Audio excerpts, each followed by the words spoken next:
এই মুহূর্তে ধর্মতলাতে দেখা যাচ্ছে যে যারা বাস থেকে নামছেন বা একেবারে ধর্মতলাতে নামছে তাদের আইডি কার্ড চেক করা হচ্ছে। দেখা যাচ্ছে ফোনে তাদের যে আইডি কার্ড বা পরিচয়পত্র রয়েছে সেগুলোকে কিন্তু পুলিশের তরফে চেক করা হচ্ছে এবং যখন যদি জানা যায় যে তারা শিক্ষক তাদেরকে কিন্তু এখান থেকে আটক করা হচ্ছে।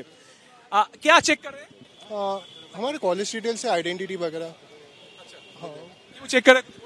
नहीं, अभी तक हमने पूछा नहीं कुछ ऐसा। अभी फोन पे क्या देख रहे हैं?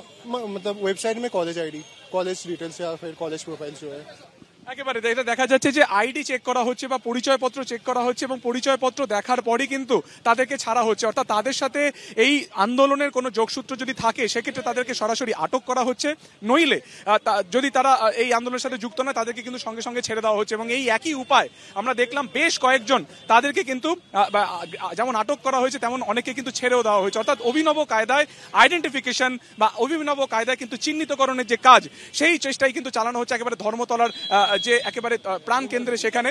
এবং আমরা জানি যে কিছুক্ষণের মধ্যে এখানে আন্দোলনকারীদের একটা অংশ আসার কথা রয়েছে, তাই তারা কোন পথে আসবে সেটা জানে না। সেটাকে সিকিউর করার জন্য বাস থেকে নেমে বা হেঁটে যে যারা যাচ্ছেন সেই তাদের কিন্তু এক এক করে আইডি চেক করা হচ্ছে। ক্যামেরায় উজ্জ্বল রায়ের সঙ্গে সুকান্ত মুখোপাধ্যায়, এবিপি আনন্দ, কলকাতা।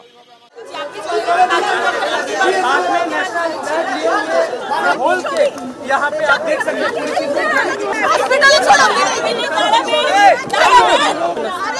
দেখা যাচ্ছে যে একজন মহিলা চাকরি প্রার্থী তিনি কিন্তু এখানে কার্যত তাকে টেনে হিচড়ে তোলা হচ্ছে।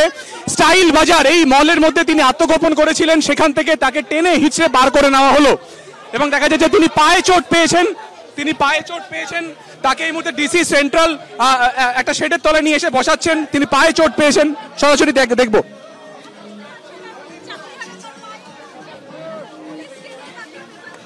দিদি কি পায়ে চোট? হ্যাঁ, পুলিশে টানলো, পড়ে গেলাম, পায়ের মধ্যে যন্ত্রণা হচ্ছে, আমি জানি না আমার জিনিসপত্র কোথায় গেছে।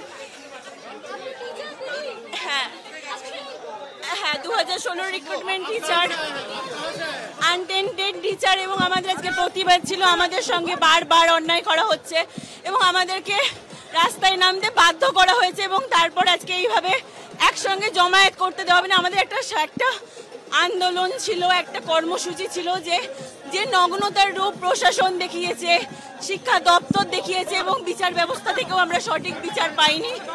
তার জন্য আমাদের একটা আন্দোলন ছিল, কিন্তু আমাদের সঙ্গে এখানে ভীষণ রকম টর্চার করা হচ্ছে, যেখান থেকে পাচ্ছে তুলে নেওয়া হচ্ছে এবং আজকে আমার সঙ্গে হ্যাঁ স্টাইল বাজারে আমরা এখানেই ছিলাম অনেকক্ষণ ধরে, কারণ আমরা এখানে সবাইকে তো জমায়েত করতে দেওয়া হচ্ছে না, সেজন্য এখানে দুজন আমরা ছিলাম।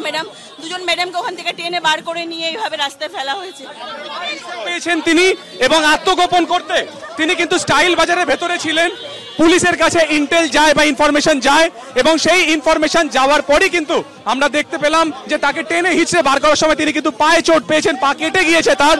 সরাসরি উজ্জ্বল ঘোষ যে ছবিটা দেখাতে চাইছে, পায়ে চোট লেগেছে তার। দেখে